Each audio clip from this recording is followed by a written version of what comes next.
Howdy ho, good neighbors. What's going on? Phil Russert with Philviews again this evening. I hope you guys had a great weekend and the week is starting off great for you. We've got a really cool guest tonight. He has created some legendary independent characters. He's co-created and created, the two different ones. He's written them. He's also well known for writing Punisher, The Flash. But honestly, his character, the Badger, is one of my all-time favorite characters. And he was writing something new and different, I thought, with Badger that other people had not tackled in comics. So I think he certainly needs to get a lot of respect for that. Before we get into him coming on live, I want to show you a quick little video because while we're going to talk about Philviews, we also have his new campaign that's live now with wonderful artist Pat Broderick. So it's a superstar team up and it's going to be really cool. So just check out this video first and then we will bring on our guest. All right, let's do it. Talking about Bronze Star. Now, some of you may have seen Bronze Star #1. It's a supernatural Western. It's set post-Civil War, Alberta, Canada. A sheriff at Cobb's Gap, at that time probably the furthest north mining town you might find in Alberta. I'd always wanted to work with Pat Broderick.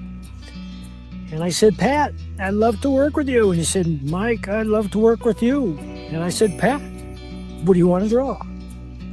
And he said, I want to draw a supernatural Western. And so Bronze Star was born. I've been drawing comics for 49 years. And he asked me, what would I like to do? And I just finished doing a Two-Gun Kid faux cover, just to draw something that wasn't spandex superheroes. And I loved it. So I told him I'd love to do a Western, but got to add a supernatural element to it in today's market. He said, fine, I'll have a script for you on Monday. This is Friday. Monday, that guy had a script for me, 56 pages. It's just that I had this idea for a while, wanted to do a Western. When you said that, it was already in my mind. So it was just a matter of typing it out. It is the greatest work of his career. Anybody who has seen that book has been blown away.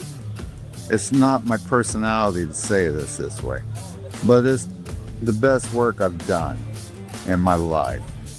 What is Bronze Star about? A little town at the foot of the Rockies is very peaceful, very quiet.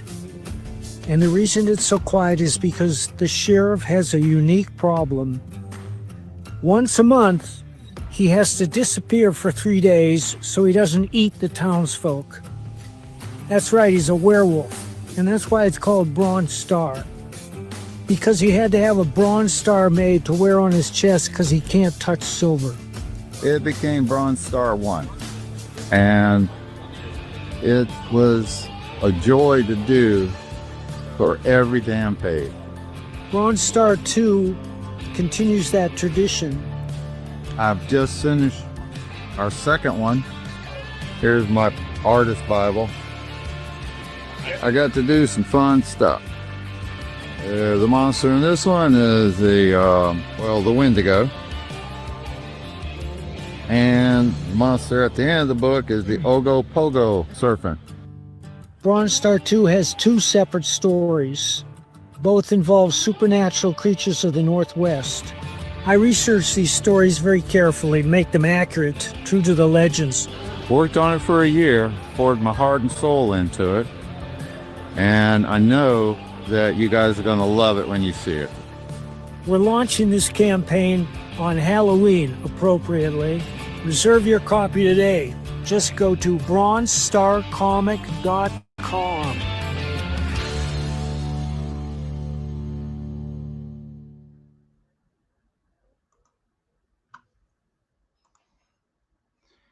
So without further ado, the sheriff is in town. Mike Barron. Hey, what's going on? Plenty, Phil, plenty. Looks fantastic.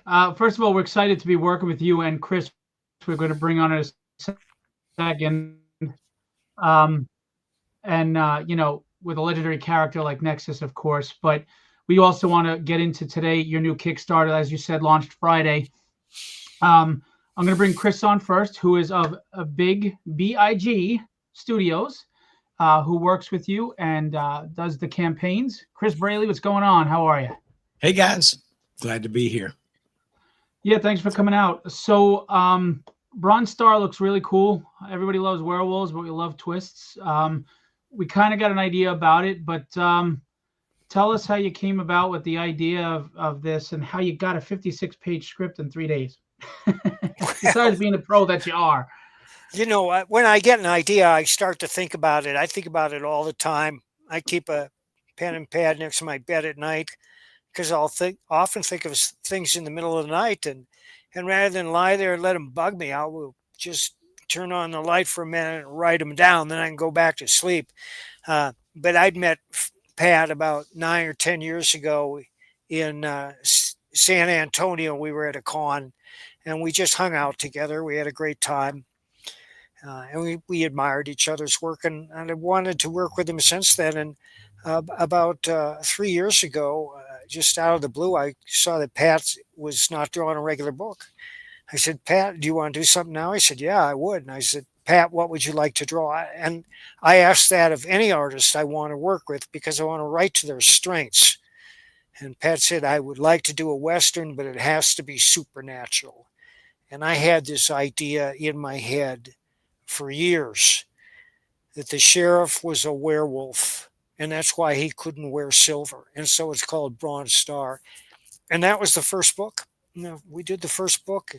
It was rapturously received, but people didn't know what they were going to get, so it didn't hit the peak. So we've already hit on this one, and now there's a tremendous demand for it, and we're offering it again in the second campaign, and in continuing that the theme of supernatural Western, I looked at the monsters of the Pacific Northwest, and Wendigo was number one. Wendigo is a legend in all the Indian tribes that live near the Pacific Northwest, so I researched that, and Wendigo got the tap. So the first story is about Wendigo, and the second story is about Ogo Pogo, which is a giant serpent that lives in the lakes. And Ogo Pogo came into being organically from the area, completely independent of Scotland's Loch Ness Monster. I mean, it probably became a legend before Loch Ness Monster. Very cool. I mean, it suits Pat's art style perfectly. So I think one of the keys as a writer is to know the talent that matches the genre, the theme, the feel. And that just, I think that's what separates some writers too, because it's a visual medium, and obviously you have to have an artist that can really present that genre and what you're trying to say best. So I think this is obviously the dynamic duo. So congrats on that.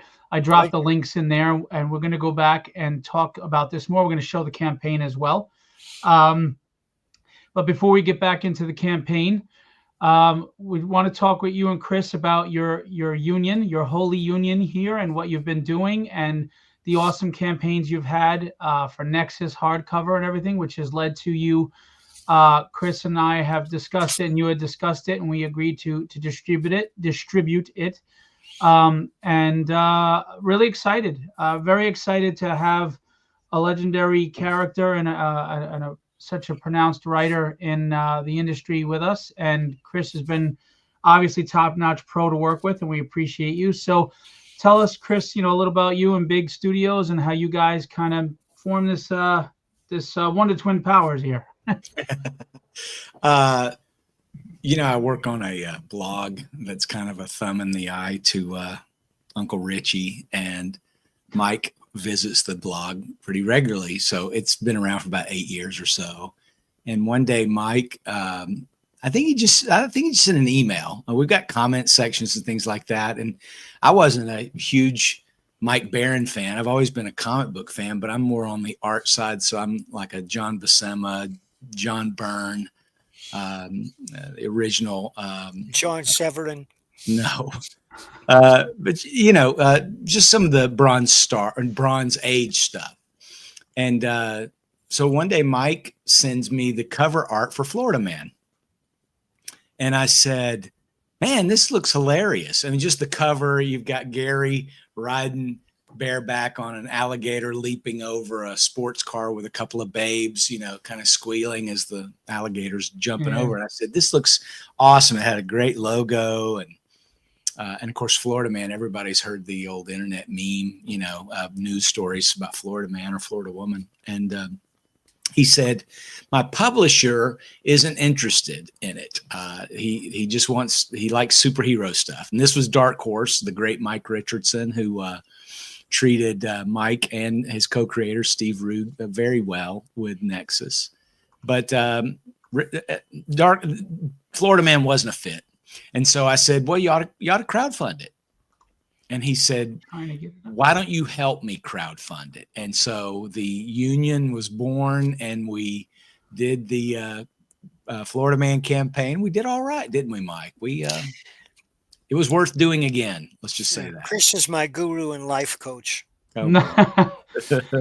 Well, it's funny because with everything that Mike has accomplished in the industry, and, I don't think people give it enough credit. Mike didn't just, he didn't ride the fact that he was writing Punisher and Flash. He did all of his independent stuff first, in a time where it was really hard. All credit due to Eastman and Laird for what they did, but you don't always really appreciate what a guy like Mike did with Steve Rude and what he did on his own with Badger, and in times where you didn't have social media, you didn't have crowdfunding. So for that success to come before you went to the big company is impressive. And I think it's something that a lot of people like myself aspire to do. And the funny thing is, a few years ago, Mike messaged me because he had a campaign, and he was asking to be on my show because I've had a lot of, because I ran conventions, I had a lot of big names on the show.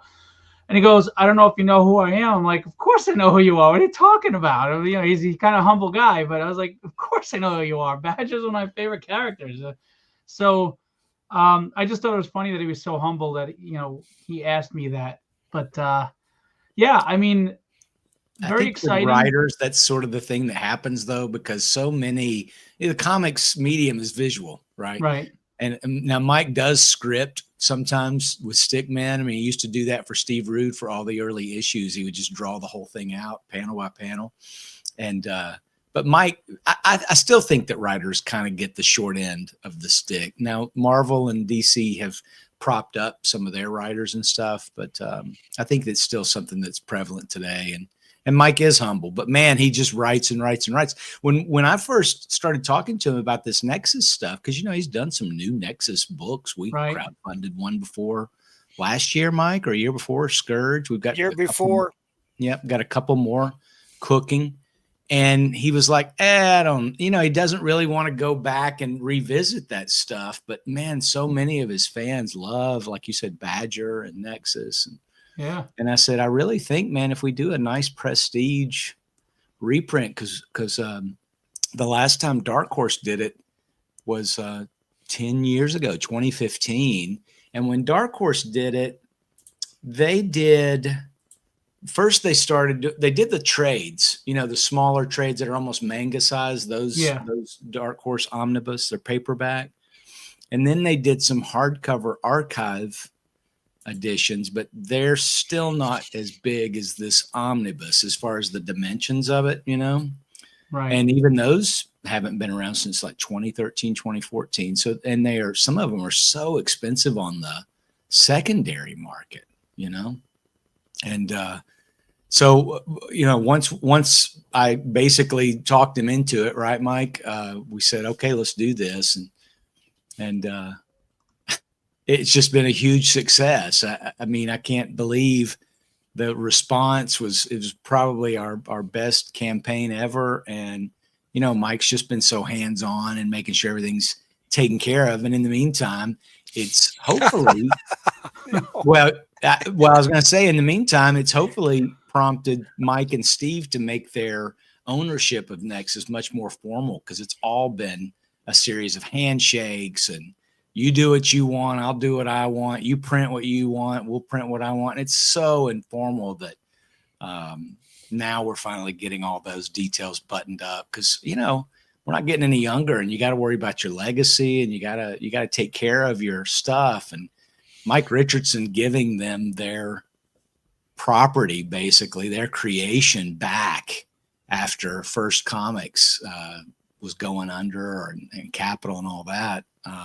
It's unheard of. And it really, I think, established Mike Richardson and Dark Horse Comics bona fides for appreciating indie comics. And you said something earlier about crowdfunding. It's like, now you've got people like Pat Broderick, who's not getting steady work, but he can hit that crowdfunding realm just because we're paying for the coloring and lettering and production, right? And, and the printing with this. And it's some of the, I mean, Mike will say it, Pat will say it, I'll say it. It's the best work I've ever seen him do, ever. And, even these black and white artist editions that we're offering, man, those things get snapped up because it's bigger, it's toothier paper, and you can really just look at what Pat's doing. So, man, I'm thankful for this crowdfunding space, but also thankful for people like you that, there's a lot of readers who don't do crowdfunds. They're just like, no, not interested. And the comic shops have got to have these products too, or they, everything dries up. And that's the thing, right? We have a lot of tools that we can put in the belt these days that, it doesn't have to be one or the other. It doesn't have to be, I mean, again, we just want to get out there to as many fans and get as many readers back in the stores or on the crowdfunding platforms as we can. But at the same time, it's wonderful to have this aboard because, look, I'm not going to lie. He's such an iconic, well-known character. I mean, I reached out to you. I reached out to Mike at first, not realizing that, you were managing the under Big Studios. And I was like, hey, Mike, you want to put Nexus through, give it a shot. And we connected, and you talked to Billy to say, hey, is this guy a putz or not? And which I totally understand. There's nothing wrong with that. Oh, yeah. And I wound up paying Billy a lot of money for lying to you. And here we are. So very cool. I mean, obviously most people don't, but why don't you guys give us the rundown on Nexus as a whole, the character, the history, and what this book has to offer, because it is available now in the Philbo catalog. All retailers can order it now. We do not have a minimum, but obviously, it's a well sought after book. It's a beautiful big format book, and it's a collected volume. So, it's a good book, man. It's a big book. So, tell us about it. Nexus is a reluctant executioner of mass murderers 500 years in the future. He dreams of mass murderers. He dreams about their crimes to excruciating detail. And he wakes up panicked, and he understands that unless he tracks these people down and executes them, the dreams will recur and they drive him mad. That's the nub of it. There's so much more to it than that. Because we world building for 40 years. I don't know why every time I put up a graphic, an echo starts happening. I was noticing that. I thought it was just me. It's just driving me nuts. I don't know why. I StreamYard. I don't know what's going on. I checked to make sure it wasn't my computer, but it's not. I don't know, because everything's fine when I don't have the graphic. So I don't know what the hell's going on. It's aggravating. Let's see if it happens to Chris.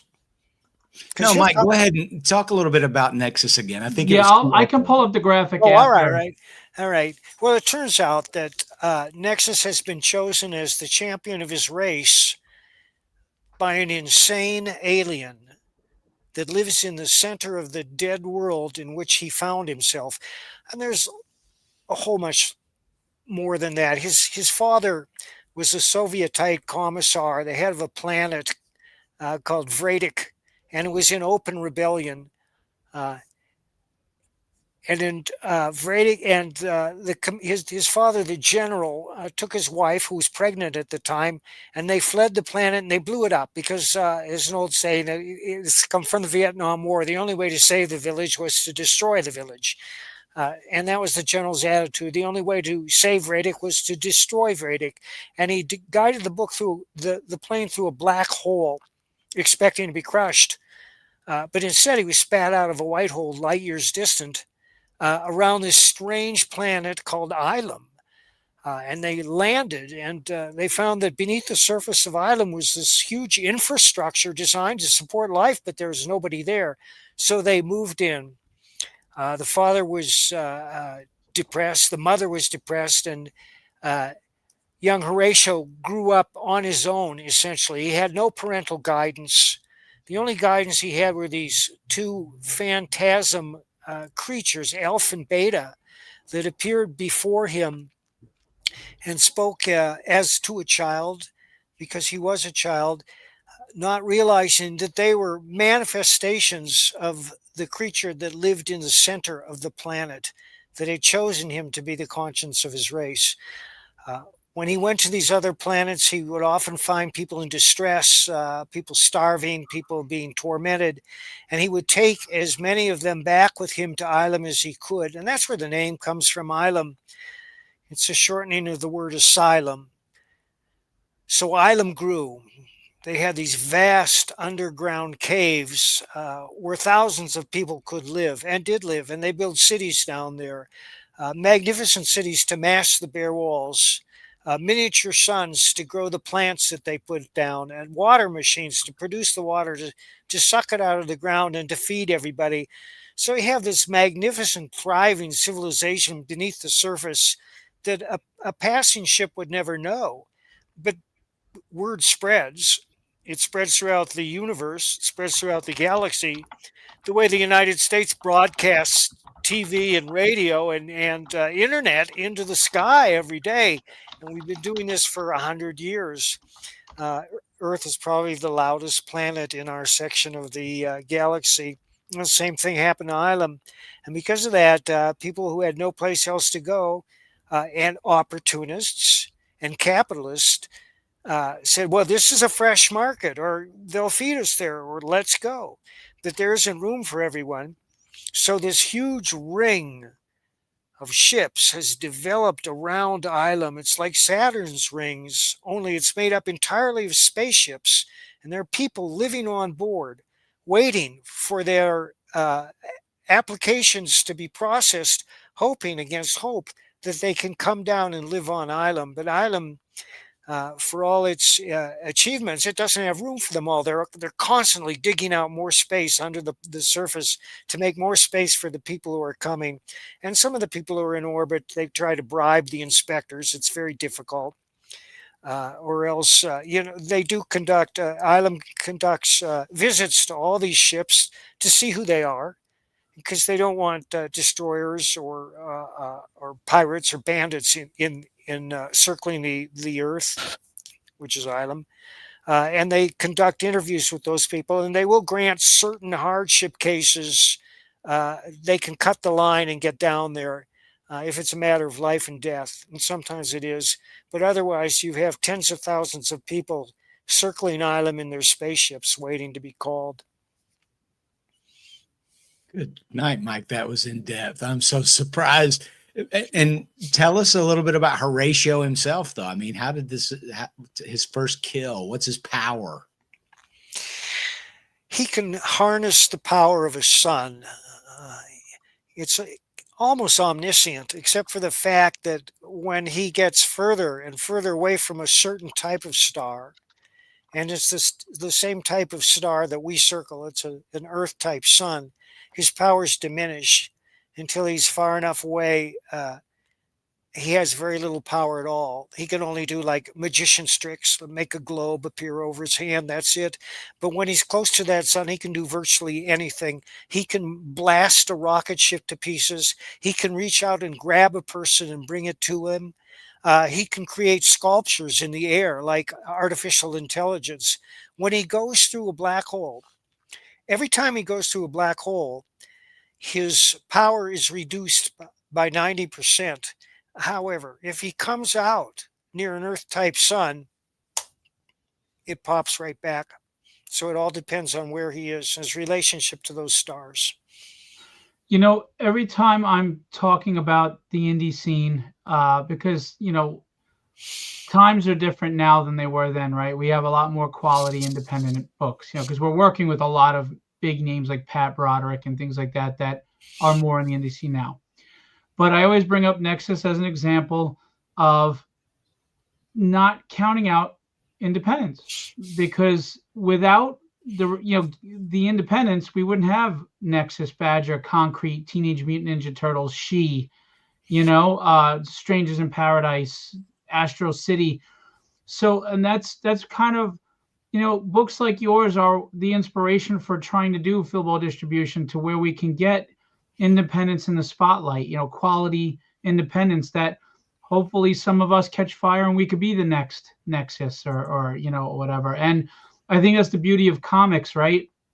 Especially now, as much as the industry seems to be struggling, I think there's a sun on the, rising on the horizon of, we don't have to just rely on the two mainstream anymore. There's just so many wonderful independent books, creative like that. I mean, what you just explained, you don't see that in mainstream. It's in depth. It's what's the word? But it's just so intricate in an interesting way, and that's from passion, not from shareholders. Oh, people often ask me, if you could write any character in the universe, who would you write? And I say, well, I would write Nexus and Badger, and anything else I create, they're my children. I'd rather write them than somebody else's creation. Absolutely. I mean, the freedom, autonomy. You don't have an editor telling you what you can and can't do. You got to change this or change that for whatever reason, whether it be political or whatever. I have to say that all the time I was at Marvel or DC, I can hardly remember an instance of editorial interference. Well, that's good.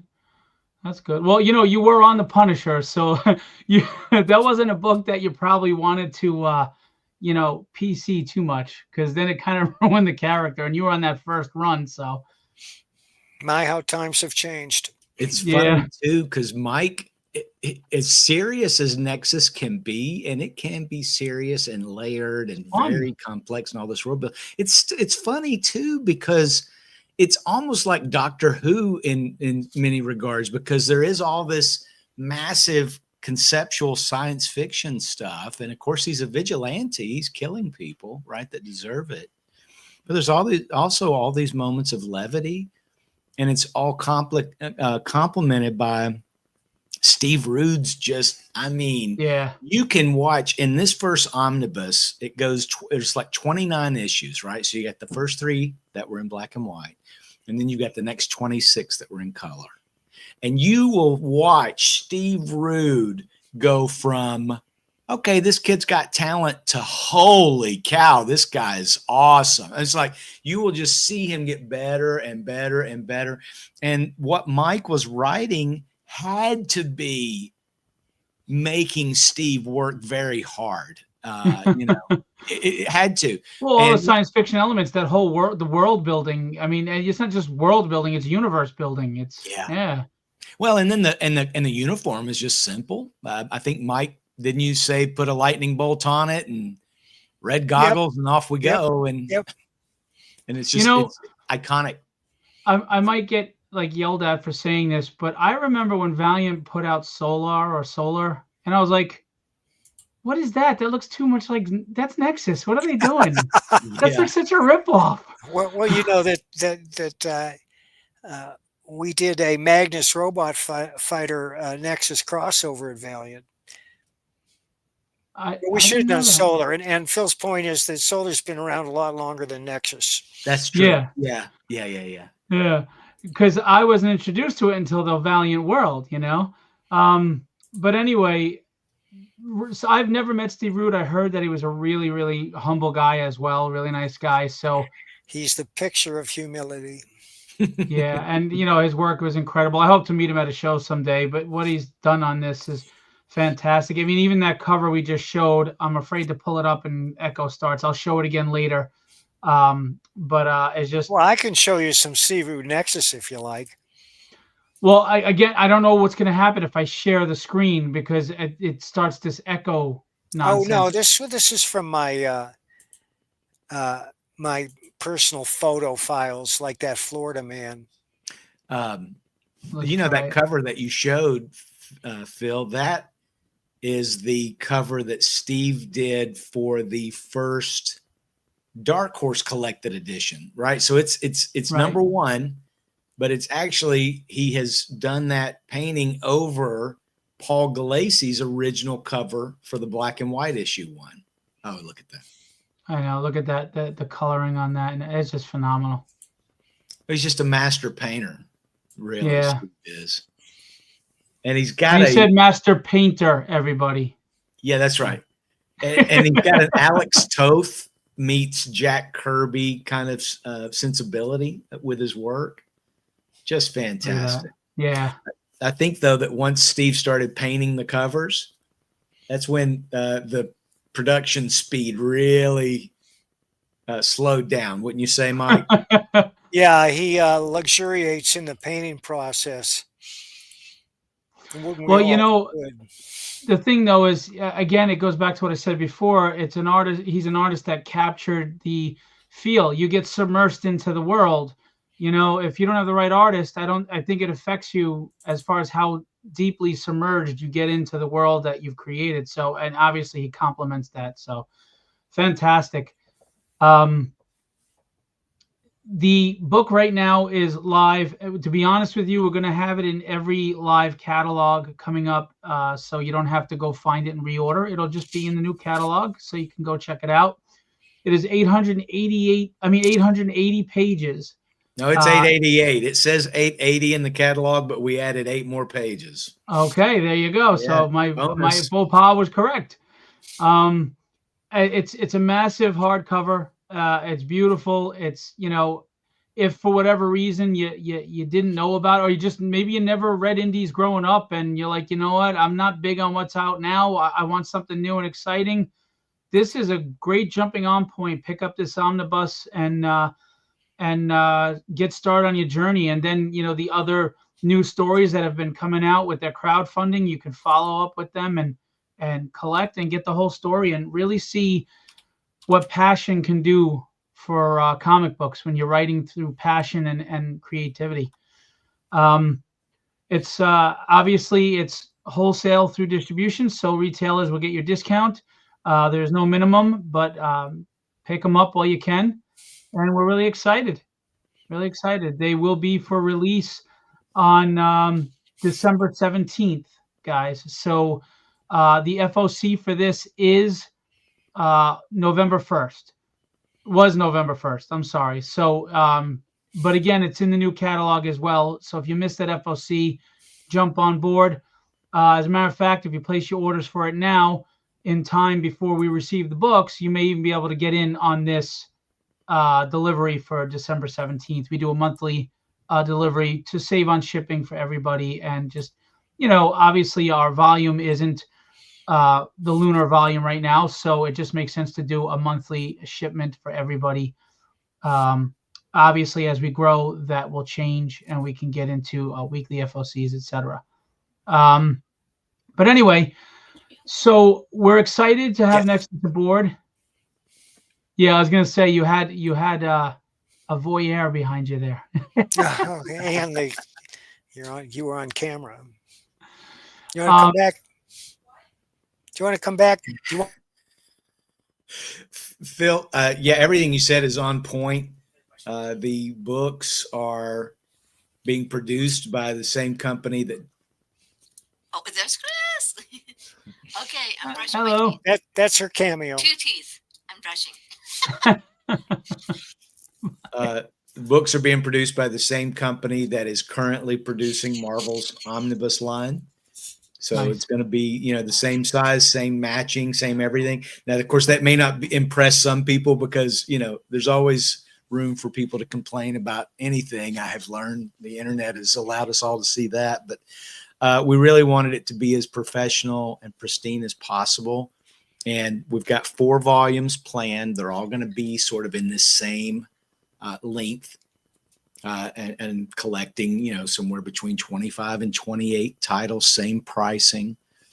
Eventually, we're hoping to complete the full Nexus run all the way up through the Space Saga, as well as including some of the books that Mike has done with Richard Bonk. He did one with Richard Bonk 2 years ago. And then last year, the one we did with Kelsey Shannon, the one that we're doing with Is it okay to say, Mike? Rags It's okay with me. Morales. Yeah, Rags Morales is working on one, and so cool. is Sergio Cariello. So we're hoping about every 12 to 18 months doing the next one. That does seem like a long period of time, but that's about normal for these omnibus. And Right. We'll do just like we did with this one. We'll do Kickstarter again, and then we'll go to you guys. And I think we're doing, I don't think every publisher is doing as severe a discount through Philbo as we are, but we're real proud of it, and we're proud of the product. And we just hope that, more people sign up, and more comic shops will come along with Philbo. And because you've really, I think, filled a hole that was left with Diamond. And I know you're trying to do it your way, which is not the old way. And not everybody's going to immediately be comfortable with that. But I think as more and more people get on board, they will.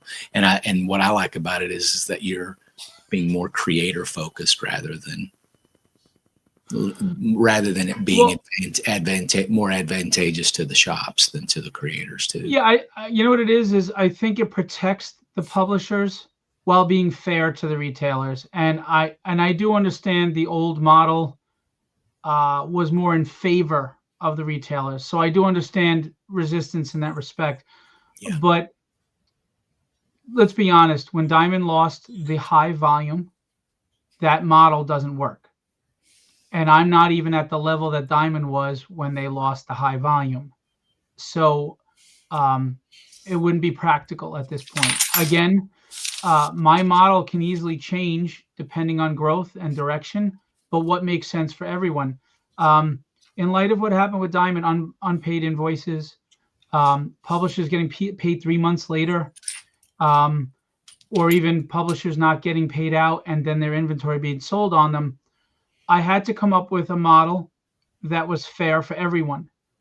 Some people may not see it as fair for everyone because, I took away some of the perks, so to speak, but it's not unfair to retailers. And we have 600 that would agree. So, and we just continue to grow.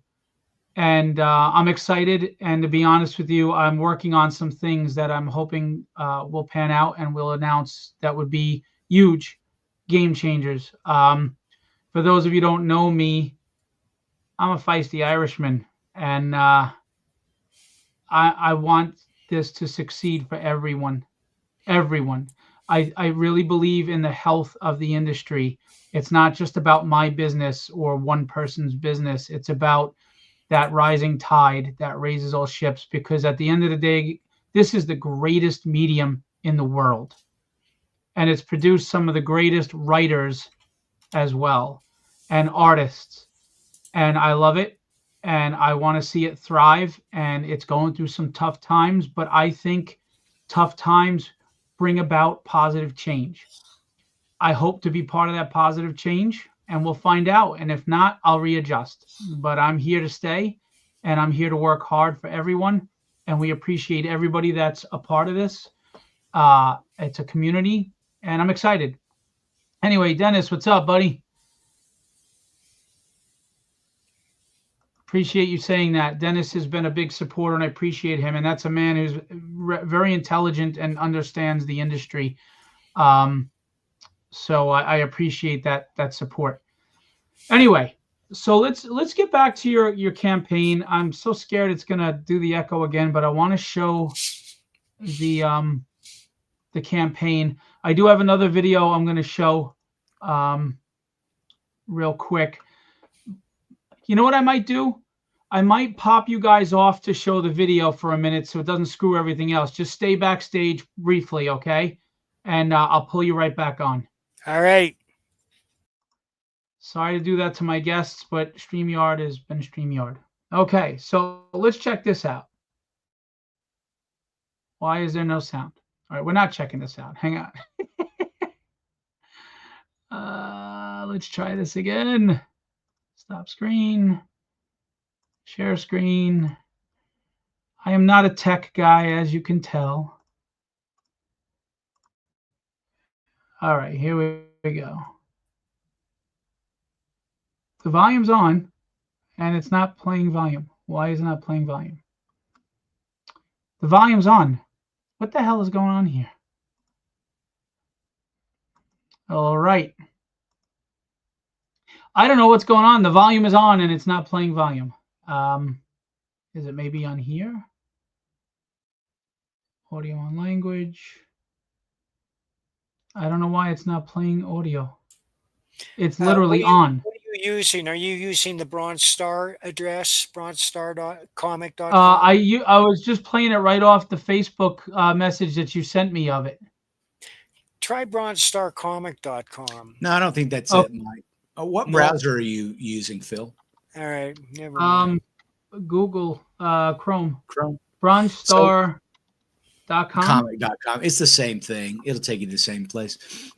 When I use Chrome, and you hit the present button and you share screen, I think there's a Chrome tab pop-up or something, and you have to select share audio in that pop-up. I think that's because I hit the audio turning it on. Let me see. I don't know what's going on. It hates me. Either, pal.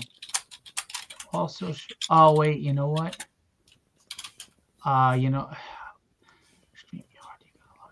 Also share audio tab is on. Hit the screen, and then it says also share system audio, and that's on. Why doesn't that work? I'm telling you, tech hates me. That's why I have Maura doing everything, because it just freaking hates me. Come on, guys. No way. Your browser has blocked your screen. I don't know what's going on. How about this? Everybody mute, and I'll share mine. Yes, do that, please. Yeah, go ahead. All right, share it up everybody mute, and I'll see if I can do this. Let's see. Present. Share screen. Window.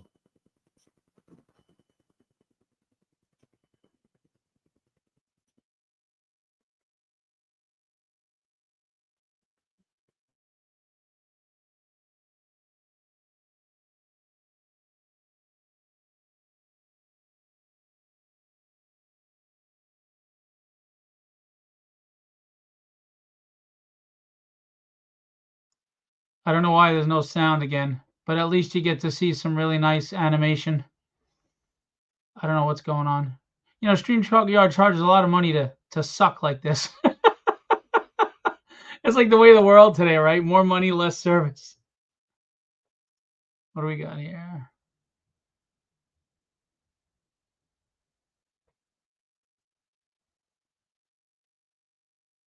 I don't know. But amazing work, obviously, by Pat.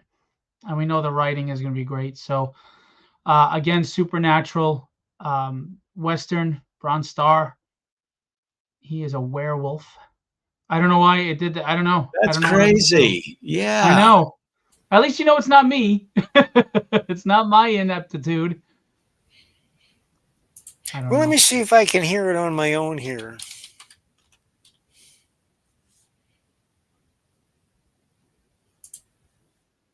Yeah, I sure can. We just lost Chris. Yeah, it played. The audio played for me when I was on my thing, but I don't know. And Chris is back. We are the tech bros, aren't we? I'm telling you. All right. What if I did this? I got one last try. Is that the trailer on the campaign page? Yes, it is. All right, let me go to the campaign page. I'll put it back to the beginning.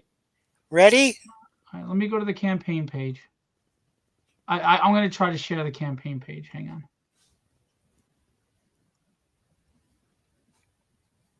All right.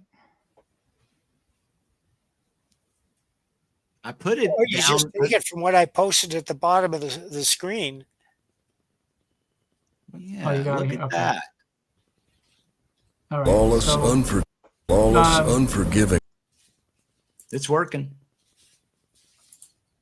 Old West. One man tried to bury his past, only to discover that some nightmares never stay buried. Newly appointed Sheriff Harley Brogdon thought he'd left trouble behind, until ancient terrors from Native American legend clawed their way out of the cold earth. Bronze Star 2 is the thrilling continuation of the critically acclaimed Weird Western series by Eisner Award-winning writer Mike Barron and legendary artist Pat Broderick, co-creator of Creature Commandos.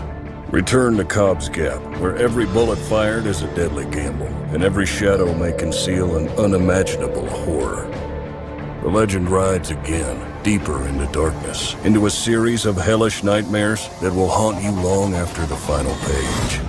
2 chilling journeys into the heart of the Weird West await you in Bronze Star 2. Pre-order the pulse-pounding sequel now at fundmycomic.com. You know, it's funny. I was just looking at the art and Pat Broderick, the panel where you see from the hip perspective of his opponent in his hand. How many times a perspective like that would have wound up becoming a tangent by an artist? And obviously he's a pro and he totally avoided all that. It was nice and crisp and clean and clear. You got the perspective. You knew what you were supposed to be looking at. And that's the difference between a pro, you know. Awesome stuff. And just the line. Love the voiceover too. He put so much line work in one panel, more than you see what, you know, modern. Lawless, unforgiving Old West. Whoops.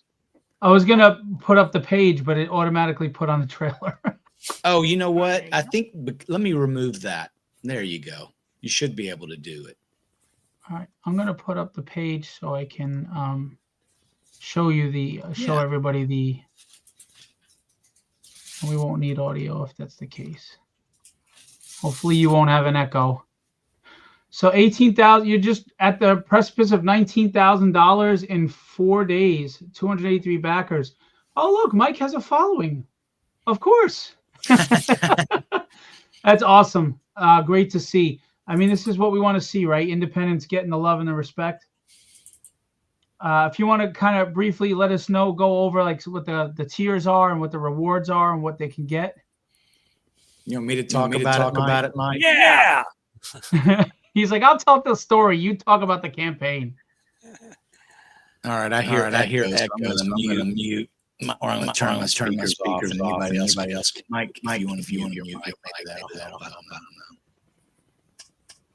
Let's see. The first one, of course, you got a digital here. There's always going to be digital. Am I echoing? Yeah. Mute your mic. Do you know how to mute? Yeah. And that's the thing. I don't hear an echo from anybody. Really? How about now? Okay, Mike hears it, but Phil doesn't. That's interesting. If you're not hearing it, Phil, I'm going to say everything's A-okay. I'm just going to turn my speaker off. Just listen. We got covers. Cover A, cover B, each $25. There was a, I think we kind of got a nice spike at the beginning with a coupon code. Third, Rags Morales.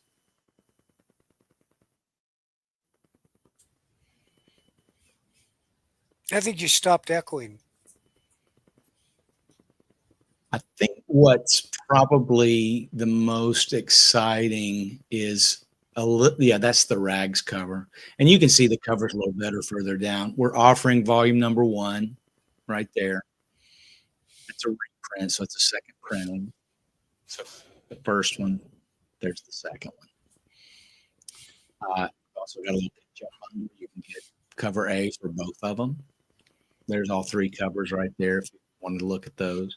You can get, you got in comic books, there are collectors out there, right? So if there's 3 covers available, there's A, B, and C with a little bit of a discount. It's a fun echo. I knew there was an echo. Everybody's even got their mics muted except what else we can do. This on the left is an art book, which is. I apologize. I'm going to interrupt you for a second. Let's try this, Chris. When Mike put up the stuff, it worked fine without an issue. Can one of you share the campaign screen and you navigate it, and we'll see if that works? You want me to go to bronzestarcomic.com? Go to the campaign page and share that to me, and you'll have to scroll up and down on it and manage it. But it'll match up when you're talking anyway, because you can have control. Because it seemed to work and have no issues when you put it up. All right, hang on a second.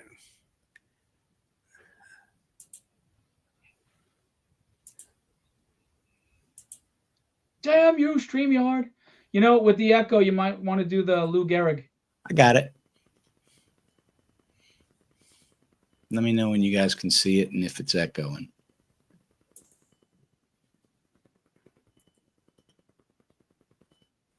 Mike's doing it. Are we echoing or is everything okay? No. How is not echoing? Man, that's bizarre. All right, slow down, Mike. So we've got the 3 covers. You know, there's an A, B, and a C at the top. We're also doing digital. All these print covers or print copies are 64 pages each, right, Mike? Yes.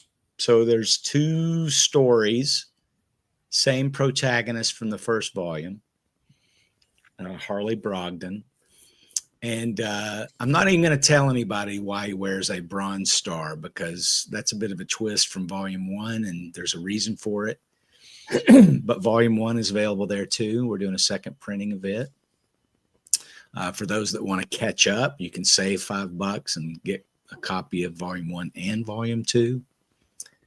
Now, right there are the 3 covers for volume 1. So that's cover A, cover B, and cover C. It's kind of hard to actually see that cover C, but that's the Ogopogo and Harley. And that was done by Rags Morales. Scroll down a little bit and we'll show where you can get all 3 covers, also at a discount. But man, I got to tell you, the thing that's probably most exciting for me, that's the cover right there, that black and white cover. That is the artist edition. It's an 11-inch tall hardcover book with really toothy paper. Is that a good way to describe it, Mike? Kind of a thicker. You can chew it. And yeah, toothy. Yeah. It's just got texture and it's beautiful, and you can really see Pat's line work, and there's no color, although we did letter it. So we do include the letters so you can read the story. So it's a fantastic experience. We did that for the first volume, and those were a massive hit. We actually jacked the price up on those to like $100 once the campaign was over, and we still sold out. Scroll down a little bit, Mike. What's great about this campaign, and we've never done this before, is we're doing a hardcover legacy, full color, both volumes, all collected in one single edition. Now, this is probably really just for collectors because it's pricey, but we're only doing 100 of these. So it's a very limited run. So it's a small run. So they're pretty expensive to make, but it'll be gilded pages. It'll be a nice spot UV. You can see a better shot of the cover a little further down, but that one is $125 and it's everything. So, I mean, it's both volumes plus some back matter and just a really nice presentation for it. We got a treasury collection for Bronze Star 2. So the treasury collection, you get it in digital, you get all 3 soft covers, you get the artist edition, you get the autographed book plate. You also get your name included in the book, which is kind of a neat little thing to show people. And of course, you get the digital version with that. This next black and white thing here, that is probably almost the most premium product on here. It's $250, very expensive, but it's that artist edition, but it's both volumes. And it's even got some stuff in it that's not included in the other. We're only printing 100 of these. We'll never print this again. But that's going to be 144 pages on that same heavy paper, that same 11-inch dimensions. And basically it's going to be the volume 1 and the volume 2 artist edition. Just beautiful. And Phil, if you'll send me an email or something, I'll send you an ash can that's just the black and white art. It's not lettered.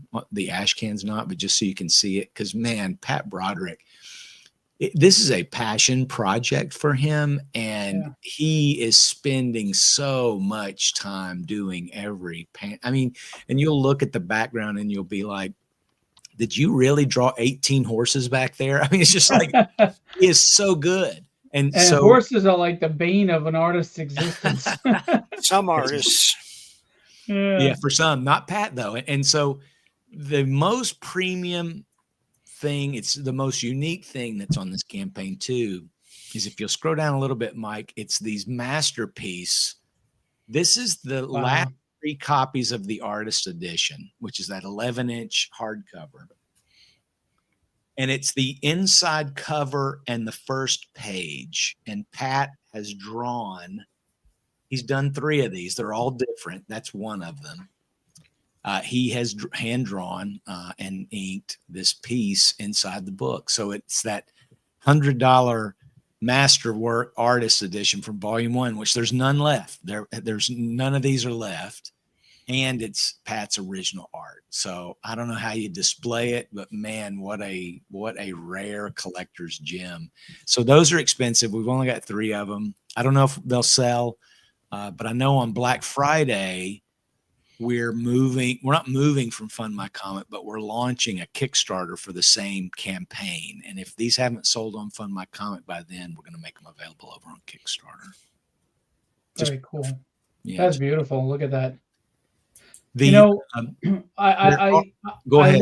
I love art, but inked art, when someone really knows what they're doing, obviously, is just such a beautiful. I mean, obviously I love pencils, but man, when you can really ink your, the stuff, the art is just pops off the page. It's just beautiful. Yeah, Pat's. I mean, he's a master. Now there's this Outlaws Vault that is 300, and what that includes is how many are left on that, Mike? Scroll down just a little bit. There are 3 left.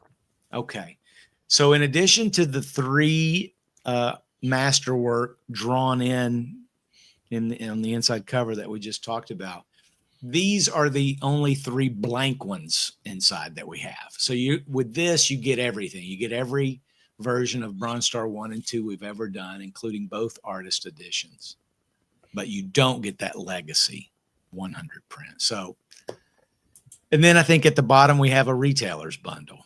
I have not seen retailers often go for the crowd funds. We get a handful that do, depending on what the project is. But I don't think retailers are interested in laying out money several months in advance, 4 or 5 months in advance for something that may or may not hit its campaign goal. So if this campaign looks like it's doing great, I think, what are we, 5 days in, Mike? And we've almost raised as much as we did in 30 days on this platform. So it's looking good. But, we sent notifications to all the people who bought it last time. So, I mean, there's still room for this to grow. And it's not just one adventure, it's 2 adventures. Plus there's a neat little, there's a 3rd adventure at the end, which is much more of a character piece, and it's funny. It's not, some H.P. Lovecraft meets Sergio Leone type thing. It's Oscar Wilde appears in it. You've also got Alan Quartermain in this. So, I mean, it's just a fun romp. And I recommend anybody getting at least one of the soft covers. Just pick whichever one you want. And if you're a digital reader, it'll be a great download. So really thank you guys for showing it off today. And that's great in just 4 days to have accomplished. I mean, in 57 days, I hope this thing gets up to 100,000. That'd be awesome. Wouldn't that be crazy? That'd be fantastic. From your lips to God's ears, that Pat Broderick would love it if we got there. He's man, he is reposting stuff every single day. Pat wasn't he wasn't really pushing it as much last time. Would you say, Mike? Well, he was enthusiastic about it, and he loved going to cons because that's where Pat's, That's where he pushes it. Yeah. yeah, that's where most of his attention goes because he sells original art, and that's the main source of his income. And he couldn't get enough copies of Bronze Star. Every copy he got, he sold. Yeah. But he's much more enthusiastic about this. I don't know if it's possible for him to improve in his art, but he may have. No, I mean just being enthusiastic about getting out and promoting it online. Because you're Oh, right, yeah. he's a con guy. He loves to go to the conventions. He sells all his art there. We made these over the summer, Phil. We did some postcards, and it was the cover A of Harley on the front porch in the snow. And it just said, you know, and an original piece on the back of the card, and it had a QR code, and it just said, you know, the legend rides again this fall, and cool. you could QR code, and it would take you to Bronze Star Comic, where we basically just had a landing page and a newsletter sign up. So that's how we're letting everybody know. As far as you know, he's a creator. They're not marketers, so No. like doing the boasting and stuff is just not their thing. Yeah, but at a show, yeah, absolutely. I'm sure he's pushing it. He pushed it hard, but it's good to see him pushing it hard online because you know he has a following, and you'd be surprised. You know, there's so much competition in crowdfunding now, and there's so many platforms that you know it's not necessarily someone who isn't interested. They just don't know it's there. So absolutely getting it out there. So anybody watching this, share out this video to help promote their campaign as well as their solicitation of Philbo. You know, not everybody's got money right now, but you sure as heck can help with a simple share and a post, or create, even better than a share, create your own post, because Facebook does bury shares in the algorithm. So if you could create your own post, let people know if you support this. If it's not your thing or you don't have a lot of money, you can still just contribute even as little as $1. It makes a difference because a lot goes into these books that, you know, not just the caliber of the creative team, it's just expensive overall. You know, these books cost thousands and thousands of dollars to make. And if you enjoy this medium and you enjoy these stories, you know, it's not like Mike is walking away a millionaire. You know, there's all, you know, you get your percentage to the crowdfunding platform, and you're paying out everybody who's been on the creative team, and you know, shipping and all that stuff. So it all adds up. So paper costs, printing costs, it's all crazy. So even if you want to just donate $5 out of solidarity and appreciation for the independent scene, that would be wonderful. Oh yeah. If just sharing it, like you said, though, just getting more eyes on it, because you can only get your friends, family, and fans, existing fans, to be interested so much, right? It's like it's like not every Nexus fan wants to read Florida Man.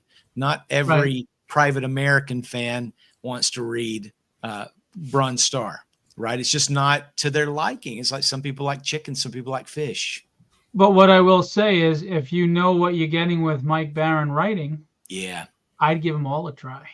Yeah, I mean, this is like if you saw Bone Tomahawk, or you know. Oh my God, that has one of the worst freaking scenes I've ever seen. It's crazy. Oh my God, it's crazy. It goes from a western to a horror film in like seconds. Hey, listen, there's some gruesome bits in this book, and there was in the last one, right, Mike? I mean, there's a shot of a werewolf just ripping a dude's head right off. It's not for the faint of heart. Yeah, you could never get away with that in a corporate comic. No, gosh, no. And that's not like Faust or anything like that, because man, there's such character moments, and there's a beautiful arc, and even in this one, there's a great Christmas scene.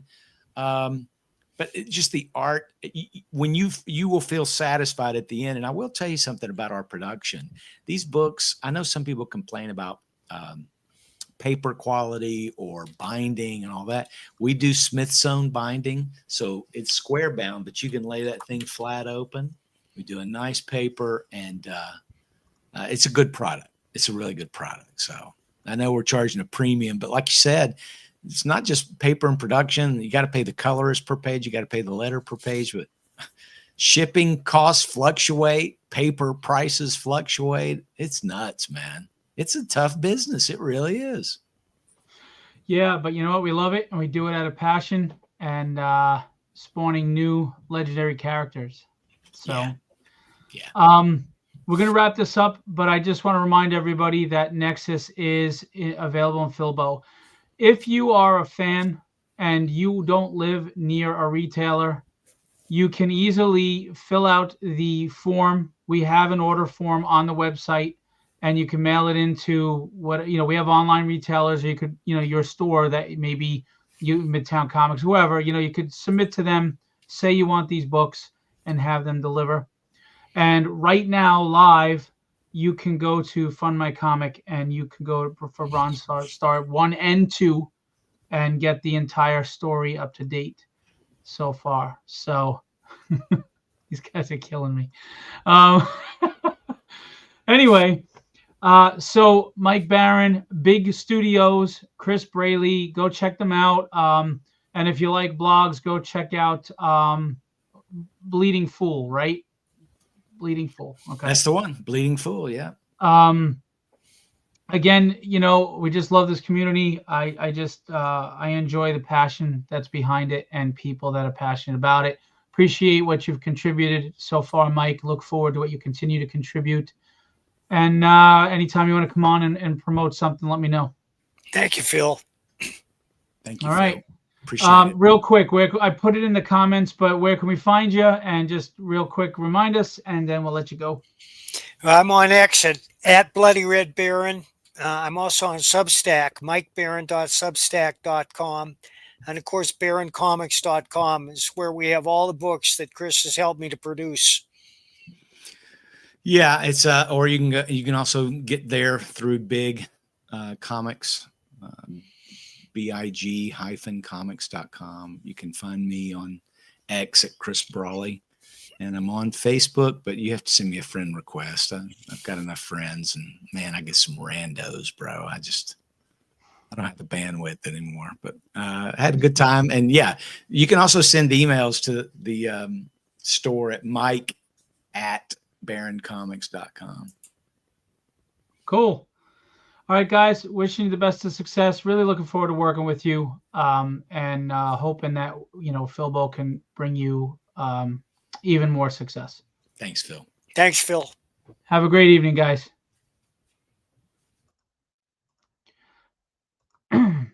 So that was obviously Mike Barron and Chris Brawley. I thought it was Braley. I'm glad he corrected me. Sorry about that.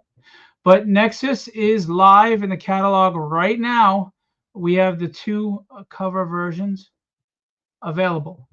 This is the more classic, but this was the original from the Dark Horse, which is a really nice painted cover by Steve Rude. 888 pages, guys. It's an omnibus. It's a big hardcover. It's beautiful, and it is available for retailers. Tell your retailer so that they can order with confidence. I started Philbo distribution when I knew probably about a year and a half, 2 years, 2 years now ago, that Diamond was going to fall. And I started as a passion thing. I didn't want to just get my books out there. I wanted to help get other books out there, because I feel there's a lot of good independent books that, they're struggling on Kickstarter because I think the demographic has changed to collectibles more than readers.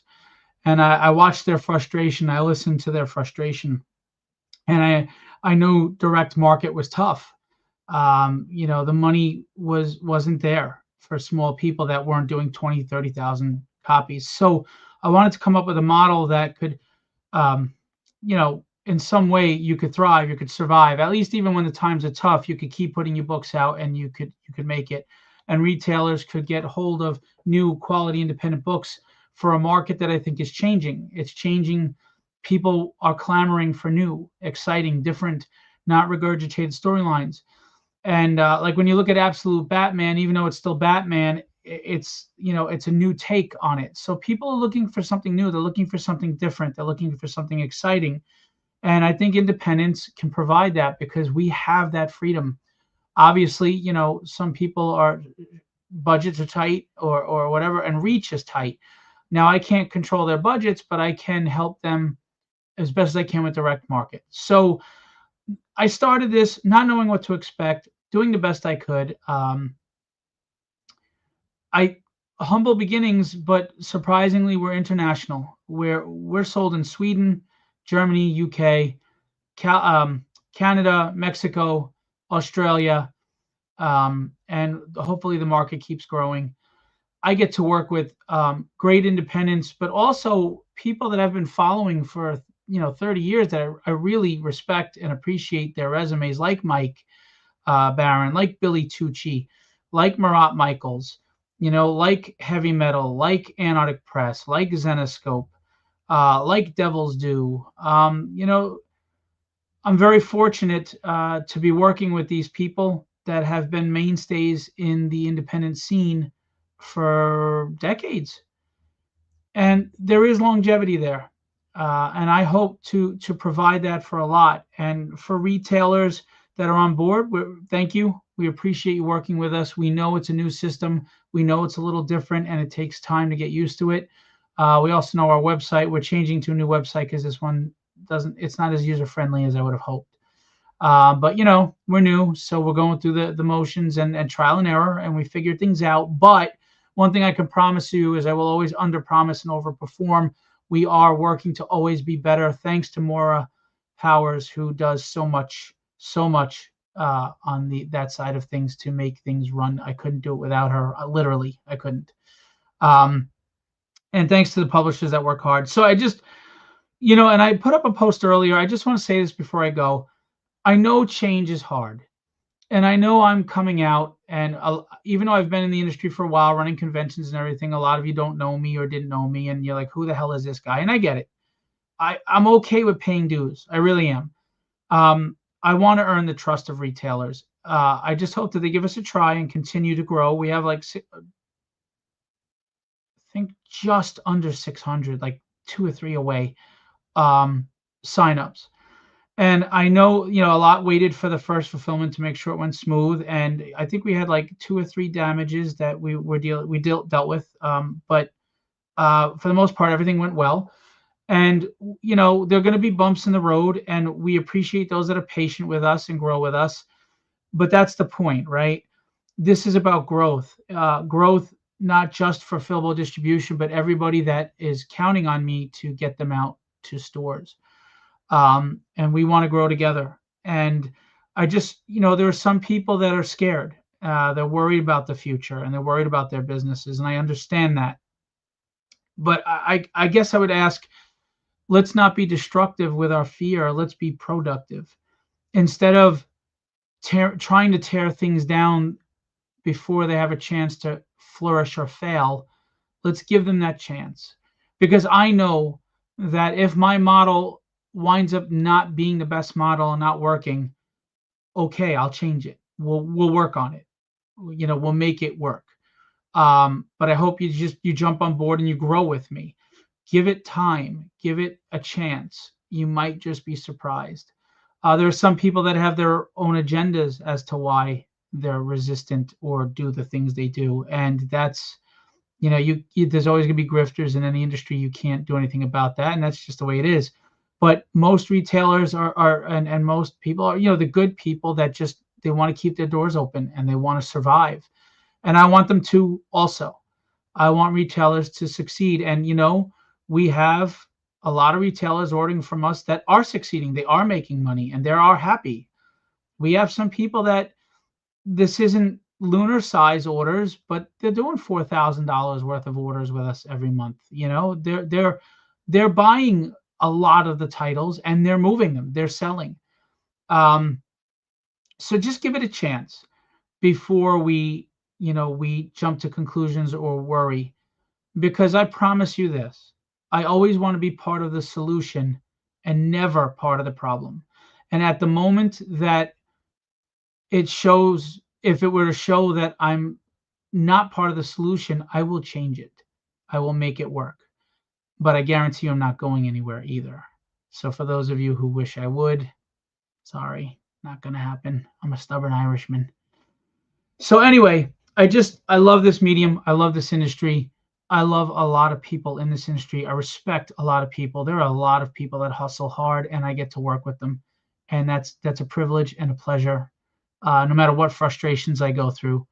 We work with great people, Dren Productions and Grok Comics and Get Your Meds and Knuckle Supper Studios and Fair Square Graphics and 10 Ton Press and Monarch Comics. You know, there's so many that we Second Sight and Phantom Blade Productions. And I've gotten to meet some really great people. Zion, which is also Blind Squirrel. He does some really cool books. Very, very, very cool. Advent, you know, Antarctic Press, a lot of people. So we get to work. We have like 70 publishers on board with us. Some new people on board, and just genuinely good people that just love this and want to make a living out of it. And I want to help that happen as best as I can. So that's it. You know, I'm not going to be everybody's fan favorite, and that's okay. But just sit back. If you don't know, if you don't trust, if you're not sure, I get it. Sit back, relax, get some popcorn, enjoy the show, because you're not going to be disappointed. We just got started. We got off to a very good start considering, and we're just going to keep growing from here. And I'm hoping to have some big news soon. And if that falls through, I will find other avenues, but we're going to grow and we're going to make this happen. And we're going to do this because the industry needs a kick in the pants. It does. The old ways worked for a while, but it's proven they're not working anymore. At least not as good as they should, you know? And let's try something new. Why not? You know, and if it doesn't work, we shift gears. We shift again. But that's everybody who's survived in this industry. That's what they do. They adjust. They wind with the road. They make the adjustments. Well, I will too. And hopefully we can do it together. We're stronger together. We're a community together. That's all I'm going to say. Philbo Distribution coming out every month. We hope you sign up. We hope you're on board with some of these great titles. We hope you give us all a chance, because indie is where the passion is and where the new ideas are expressed. And we're excited for the future. All right. I'm going to leave you with, oh, by the way, Order Your Tragedy and Your Night. Night is by Guido Martinez, but Philbo Publishing does publish it. And Tragedy is monthly in stores. We just had the major signing with Will Spatasio, Alex Sinclair, Chris Sotomayor, and Chris Hong-Sung Lee. And issue 2 has a Tyler Kirkham cover. We have David Mack covers for issue 5 out now. You know, we're up to 5 can be ordered right now with the catalogs because we're 3 months out. So you can continue to get the Tragedy series. Everybody is saying how good it is. The late great Peter David enjoyed Tragedy. Chuck Dixon enjoyed the first issue and wrote a foreword for me in my trade. Thank you, Chuck. And Howard Mackey enjoyed the first issue. So if you don't believe me, believe them. Okay. I appreciate you guys. Thanks for coming out and checking us out. Mike Barron, Bronze Star 2 live now in From My Comic, and Nexus in our catalog. Tell your retailers to get it. Tell your store to pick it up. All right. I appreciate you. I'm going to leave you with what I always leave you with. Be legendary and have fun storming the castle.